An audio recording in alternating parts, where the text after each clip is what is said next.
Estamos en semana de la Copa de la Reina, uno de los torneos más especiales de todo el calendario baloncestístico en España. Se celebrará desde este jueves 20 de marzo hasta este domingo en la ciudad de Zaragoza. 8 equipos que competirán por levantar un título más dentro de esta gran temporada de la Liga Femenina Andesa. Y hoy aquí lo vamos a analizar de la mano de quién sino, de Luis Vallejo. Arrancamos.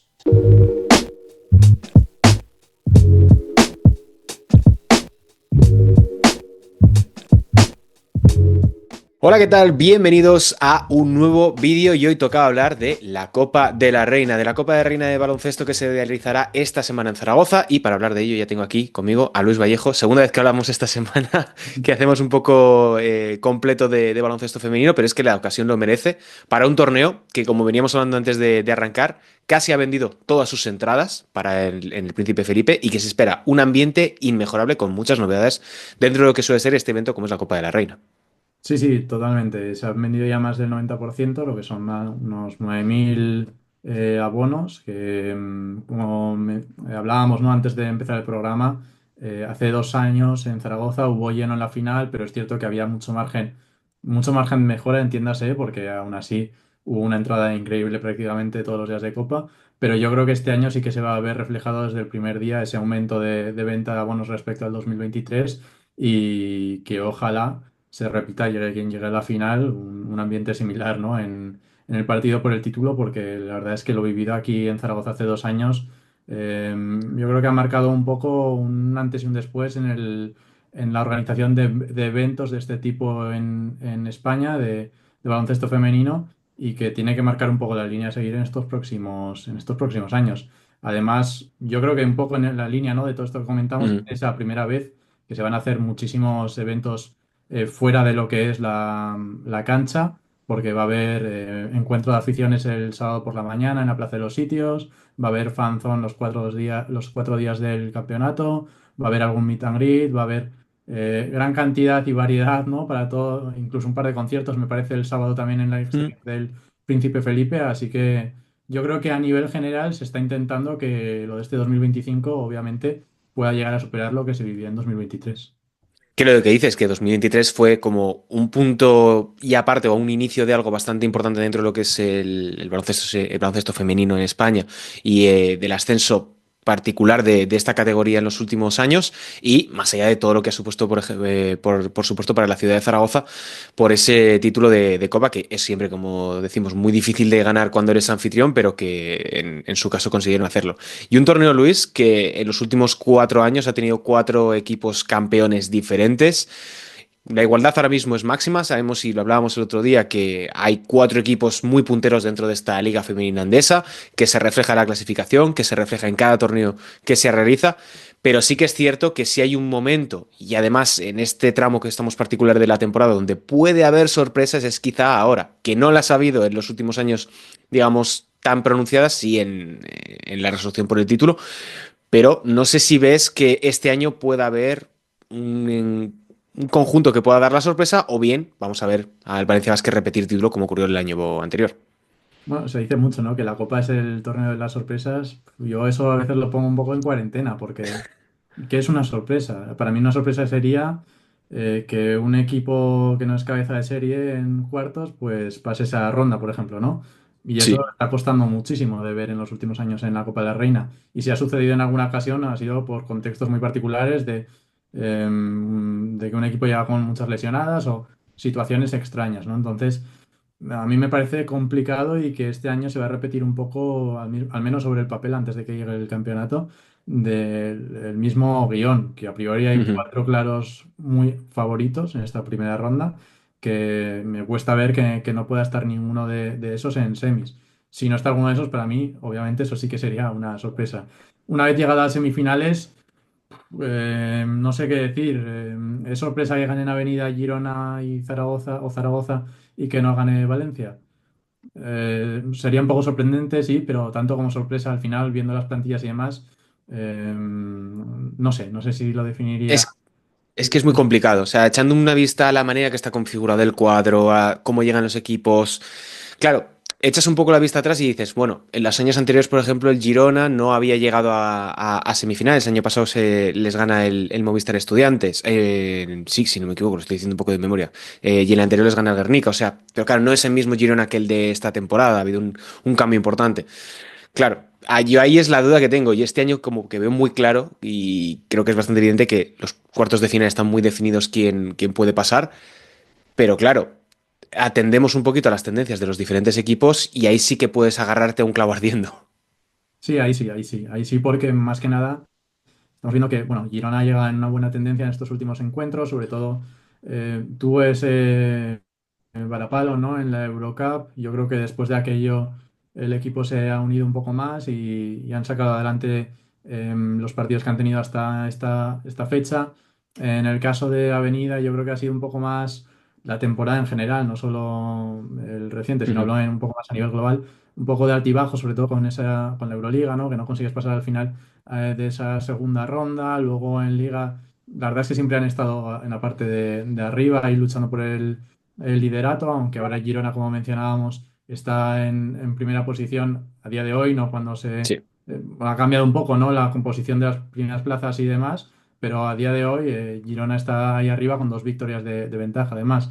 Y luego tienes a Valencia, que sí que es el que más, en este sentido, en peor dinámica llega, porque son 3 derrotas consecutivas, que ya de por sí es mala dinámica, pero además un equipo como Valencia, pues como que llama más la atención, ¿no? El que encadenen Ujú. esta serie de resultados consecutivos y que, bueno, puede reducir un poco la diferencia sobre el papel que puede tener en cuanto a ventaja respecto a plantilla sobre Ozono Global Jairis.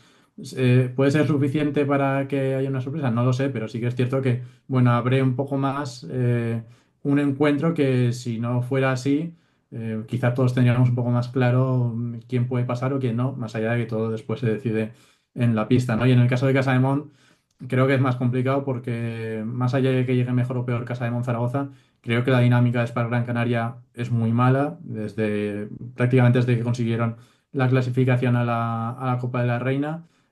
Son muchas derrotas, no consecutivas, pero sí que quitando un triunfo más o menos reciente, el acumulado, si te vas a los últimos 10 partidos, es uno de los peores equipos de Sí. la clasificación y me resultaría, quizás sería para mí el encuentro en el que más sorprendente me resultaría que no pasara el cabeza de serie, que es Casa de Monzaragoza. Claro, yo te tenía preparado para hablar al final de Casa de Mon, pero como ya le has abierto un poco el melón, vamos con ello, que son las anfitrionas, que ya sabemos que es siempre muy difícil ganar en casa y aunque tengas el apoyo del público detrás, hay un extra de presión y lo que comentas, todo lo que ha estado ocurriendo en las últimas semanas, la eliminación de la Euroliga, la racha que iban arrastrando. Claro, si lo pones un poco en contexto con lo que ocurrió esta pasada jornada, que arrasaron, sí que resta un poquito de peso, pero claro. En el caso de Casa de Mon, se enfrentan a un Spar Gran Canaria, que bueno, también ellas en su caso han tenido un desarrollo de los acontecimientos muy particular desde que finalizó la primera vuelta hasta ahora, porque las vemos undécimas.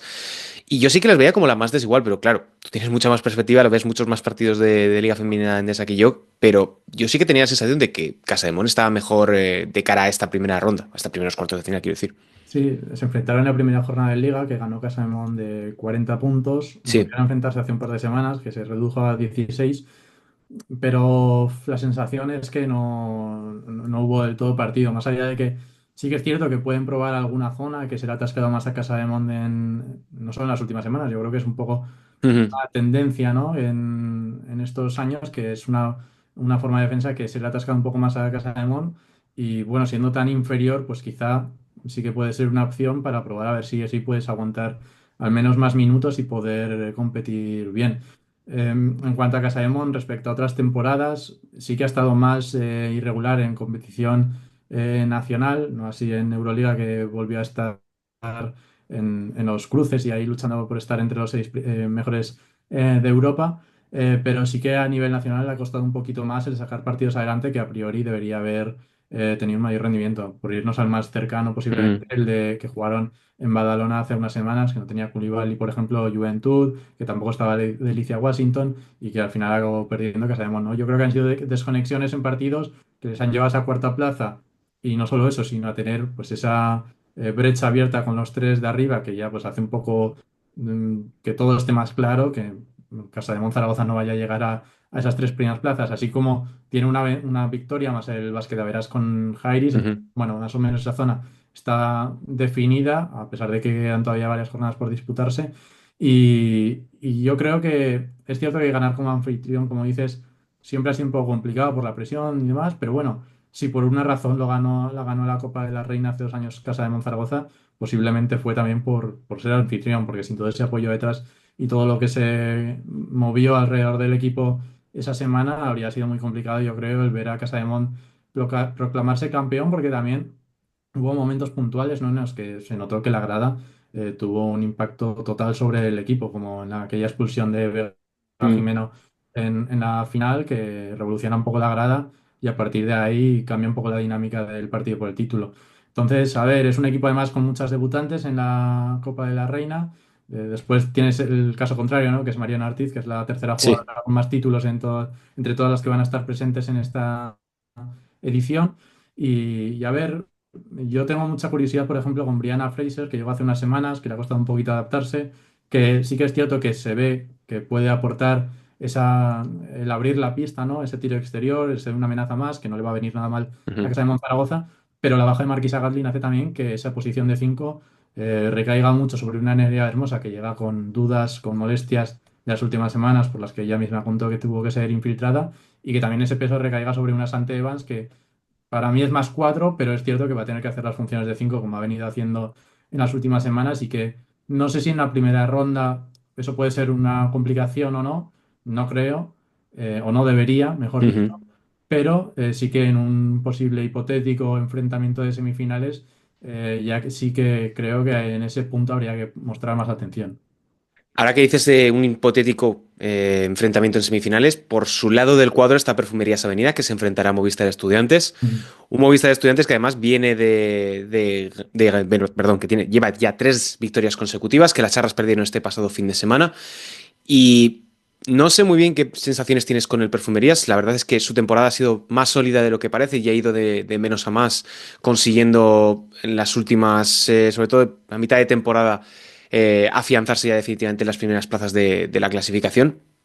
Pero sí que el Estudiantes, la verdad es que ahora mismo está en un momento magnífico y ya sabemos que es el tipo de equipo que en este tipo de torneos puede liártela. Hilando un poco con lo que hablamos de Casa de Mon que viene un poco mal, el Spark de Gran Canaria que puede dar un poquillo la sorpresa en cuartos.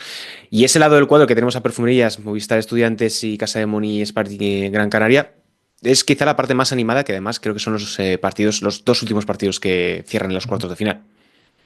Sí, la temporada de Perfumes Avenida a veces me parece un poco trampa, ¿no? Porque parece que ha sido muy irregular en algún momento, pero realmente tú las ves y lo que decía antes, en Ujú. Liga Femenina Andesa siempre han estado ahí arriba con Valencia y con Girona, y después en competiciones europeas sí que ha sido donde más, pues siempre han estado un poco al límite, ¿no? Aunque pasaran de ronda, estaban ahí al límite, han estado ahí Claro, por eso te decía, intentando digo, es meterse en un las poco internas. irregulares en muchos Claro. momentos que dices, pero claro, Y consiguen sobre buenos todo también, resultados. claro, y sobre todo también por los cambios que han tenido en la plantilla, que yo creo que esa sensación la ha acrecentado un poco, que al final, bueno, tú tenías una plantilla montada, pues con Herbert Harrigan, tenías a, ¿quién más estaba? Girantes, estaba Cornelius, tres jugadoras que a priori cuando empezó la temporada debían ser importantes, que directamente no han terminado la campaña y al final las has cambiado por Jespersen, las has cambiado por una Sierra Calum, que estuvo además en Zaragoza Ujú. y que formó pareja de exteriores con Antonia Delaer, que ahora hablaremos también de ella, que está también en Avenida,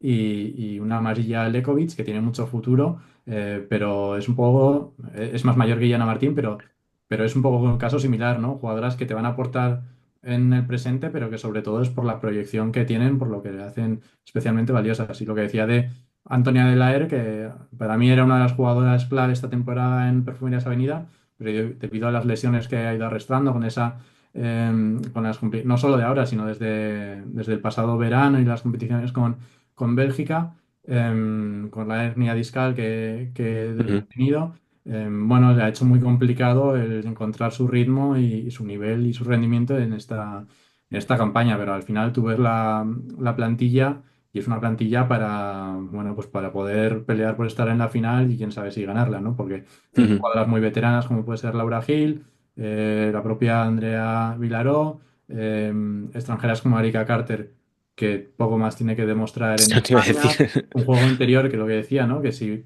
por algún casual se diera ese cruce Perfumerías Avenida Casa de Monzaragoza, con Fasula, con Sica Koné, bueno, son jugadoras que ahí sí que tiene, pues, eh, que puede dar mucho más problemas a Casa de Monzaragoza si no llega a tope en esas posiciones interiores.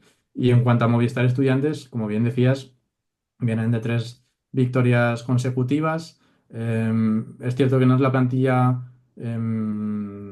¿cómo decirlo?, con más experiencia, ¿no? En la Copa de la Sí, Reina. Vienen con 4 debutantes, además 4 que yo creo que deberían tener bastante peso en el equipo si les va bien, pues como puede ser Frida Bunner, que muy joven, pero ya ha demostrado que puede ser una jugadora diferencial en la Liga Femenina Endesa y que, bueno, yo creo que pueden dar mucha guerra. Es un equipo duro y que además en Eurocup sí que, aunque quedaron eliminadas, han tenido eliminatorias, ¿no? Que se puede asemejar un poco más a lo que sí, puede ser una Copa de la Reina, aunque fuera ida y vuelta, y que han tenido que encontrarse en situaciones más límite, como esa doble prórroga en Francia contra Villeneuve, que ha acabado llegando a la final, por cierto, que les ha servido para probarse un poco, ¿no? En situaciones límite y con más presión. Entonces, veremos. Yo veo muy favorito a Perfumerías Avenida, así sí. como, no tanto como Casa de Monzaragoza contra Gran Canaria, pero te diría un 75-25, por ejemplo, y, y a ver qué sucede.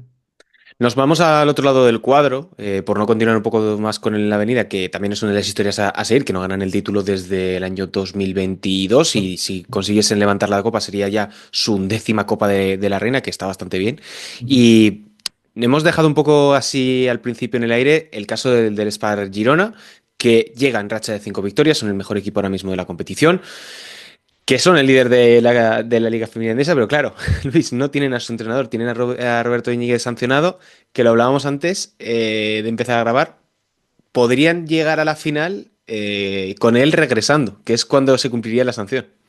Sí, así es. Fueron 7 partidos, lleva 5, así que la hipotética final, si se termina metiendo, sería el regreso de Roberto Íñiguez. Pero bueno, ahora ha estado Jordi Sargatal, que además en los últimos años, bueno, consiguió el ascenso con el masculino, con Básquet Girona. Lleva en Girona con el Básquet Girona, estuvo entre 2014, creo, y 2023, que es cuando ya Ujú. hace año y medio más o menos dio el salto al femenino como asistente.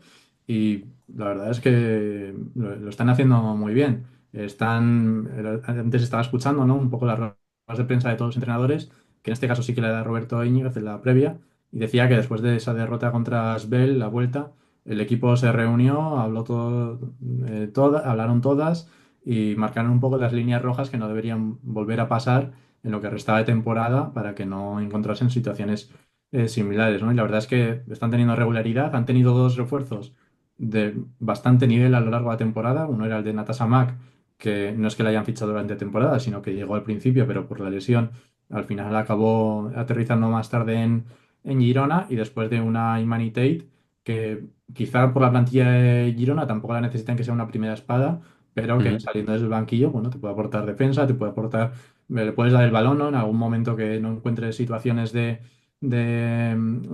anotación y que puede hacer y está haciendo para mí un buen papel en lo que es la rotación de Girona, pero sobre todo es que es una plantilla hecha para pelear por Claro. absolutamente todo lo que tenía esta temporada. Para mí hay 2 nombres propios que me han estado encantando. Uno es Chloe Bibi, que es cierto que no llega en su mejor momento de la temporada a esta Copa de la Reina, pero que su campaña no será MVP de la liga regular seguramente por lo que está haciendo Koulibaly, sobre todo hasta hace 2 semanas o 3 semanas. Y que va acumulando todos los MVP sabidos y por haber, Efectivamente, básicamente. pero la temporada de Chloe Vivi ha sido impresionante y de hecho por eso ha firmado un contrato WNBA y tendrá su oportunidad este verano con las Valquirias de ver si puede dar ese siguiente salto, ¿no? Y el otro nombre que a mí realmente me ha impresionado es el de Clara Lundquist, la base, que Mm.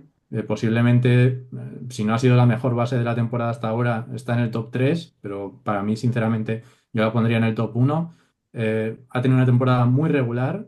Se está aportando todo lo que necesita al equipo, desde anotación, dirección, y la verdad es que el estilo del juego no solo está funcionando, no solo está dando rendimiento, sino que te pega un poco a la pantalla. Para mí es una Ujú. jugadora que engancha por esa electricidad, ¿no? Que aporta, esa, rapidez y las acciones que tiene y sobre todo por la inteligencia que se le ve en el juego y lo que aporta al equipo, que juega obviamente muchísimo mejor cuando ella está bien. Y para mí son dos nombres que hay que tener muy en cuenta ante un Guernica, que si quieres paso ya un poco al Sí, no, lanzamiento. te iba a decir si queríamos ir hilando un poquillo también, pues Ujú. no dejarnos de lado al Guernica, que es el gran rival que tienen por delante en estos cuartos de final el Spar Girona, que tiene la mala fortuna de haber cruzado con el equipo que mejor racha viene, pero tienen también un poco el premio de tener una temporada que también tiene bastante buena pinta. Sí, yo en la línea exterior hay dos nombres propios que me están gustando mucho. Uno es el de Laura Besterik, que yo esperaba un buen papel de ella esta temporada porque tenía que dar un paso adelante, pero la verdad es que lo ha dado incluso superior a lo que yo podía llegar a esperar. Está dejando jornadas muy buenas. Tuvo un tramo entre, si creo recordar que fue noviembre y diciembre, en el que dio un salto espectacular y el equipo lo notó. Guernica tuvo un bajón bastante considerable cuando empezó el año, febrero y demás. Pero bueno, ahora se ha estabilizado, yo creo, Laura Besterik. Tienes también a Elena Buenavida, que está teniendo una buena primera temporada fuera de Valencia, y luego el nombre de Aguafam, ¿no? En la Ujú, pintura. Para mí son tres jugadoras que, más allá de la edad o de la experiencia acumulada, si Guernica tiene alguna opción de pasar, yo creo que deberían ser bastante importantes. Si quieres irte a otros nombres, es cierto que tienes a Dodson por dentro y a Rick en un conjunto tan joven, al final pasa a ser de las veteranas, a pesar de su edad, que nacida en el 97 creo que es, o sea que no debería ser tan veterana, pero me está llamando a mí también. exacto, por eso, pero el hecho de la forma en la que han hecho el roster la convierte en una jugadora importante. Y después un perfil que yo creo que está poco visto en otros equipos y que puede también marcar un poco la diferencia, aunque eh, hasta ahora no ha sido esa jugadora totalmente determinante, es el de Cherry, que es una jugadora que Ujú. yo creo que también viendo un poco el plantel de Guernica con Olaeta y Aristimuño en el base, dos jugadoras muy eléctricas y pequeñas y demás, esa 3-4 con grande y que te puede aportar en diferentes facetas, te puede hacer un muy buen papel. Y vamos, si quieres, ya con el último cruce, la última serie de cuartos de final que nos hemos dejado hasta ahora, que es el Valencia Basket, que se enfrentará al Ozono Global Jaires, que me trabo, perdón, en una eliminatoria que pinta bastante bien. El Valencia Basket es el vigente campeón de esta copa. El Ozono Global Jaires es un conjunto que va en ascenso. Esta segunda temporada que están ya afianzados entre las primeras posiciones de la clasificación. Tiene muy buena pinta. Y además, lo decíamos el otro día que hablábamos del Baxi Ferrol, el Valencia llega con 3 derrotas consecutivas, lo cual es muy inusual dentro de su trayectoria. La última ante Estudiantes en casa. No sé si es el típico bache de la fase regular, pero creo que, y lo dijiste el otro día, es algo a tener en cuenta. Sabemos que tienen un equipazo, que tienen jugadoras con experiencia, que ya han ganado, bueno, que han ganado todos los títulos de los últimos años, del último año y pico, y ahora, claro, tienen el reto de seguir manteniéndose como el principal equipo, bueno, como el estándar de oro del baloncesto español femenino. Sí, se le viene un mes muy importante porque tienen la Copa de la Reina, está, bueno, al final de la fase regular de la Liga Femenina Endesa, que pues, si quieren llegar a la primera plaza, es más, tendría que ser más de mérito de Espargirona a estas alturas, ¿no? Con esas eh, dos derrotas menos que cuenta el equipo de Roberto Íñiguez y sobre todo la Final Six de la Euroliga, donde ya están en semifinales.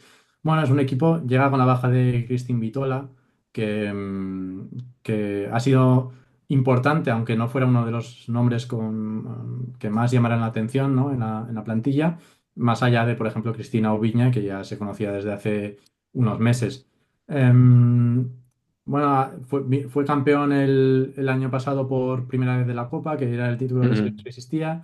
También el año pasado tuvo algún antibajo, pero es cierto que en la parte importante estuvo inmaculado, como acabó reflejando ese triplete. Y ahora está un poco la duda, ¿no? De ver si esta temporada pueden hacer no lo mismo, porque 3 derrotas consecutivas justo antes de la Copa no acumularon la pasada temporada, pero van a tener que cambiar esa dinámica durante la disputa de la Copa de la Reina.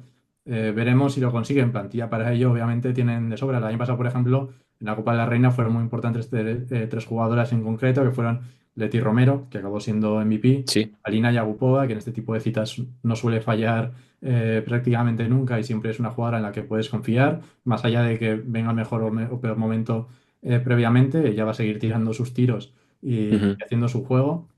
Y después el de Nadia Fingal.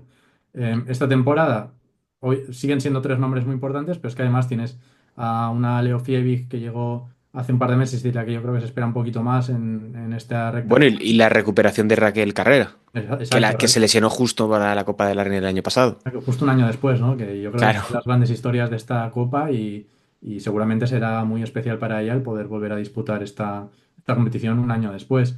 Y dentro de todos los nombres propios, Kayla Alexander, que lo viene haciendo muy bien estos últimos semanas, y también yo creo que tiene que ser más importante en este tramo final de campaña es el de Stephanie Mabunga, que cuando está bien es una jugadora totalmente diferencial, no solo a nivel nacional, sino a nivel europeo, ¿no? Entonces, plantilla tienen, ya han demostrado en la temporada pasada que pueden cambiar una dinámica y tener un final de temporada muy positivo. Y la cuestión es, bueno, pues si lo van a conseguir durante la Copa de la Reina. Para mí a pesar de la racha en la que Ujú. llevan, es el gran rival a batir, primero porque vienen de ser campeonas el año pasado y segundo por la plantilla con toda la calidad que atesora. Así que, bueno, Luis, pedazo de previa que te has marcado. Yo aquí solamente, como siempre, te lanzo los pases y tú, tú eres quien los remata. Pero, Bueno, y si sí, dime. quieres, por rematar, ¿no? De Ozona Global Jairis ya Sí, rematamos. cierto, cierto, cierto, cierto. Que además hablábamos antes, por ejemplo, ¿no? De la derrota de Girona contra Asbel o Mm, algún otro partido clave en otros equipos.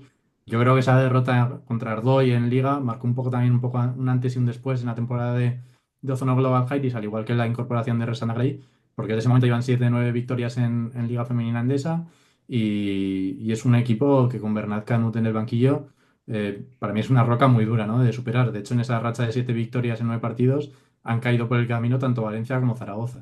Entonces, sí. veremos, porque para mí yo es el partido que más ganas tengo de ver en todos los cuartos de final.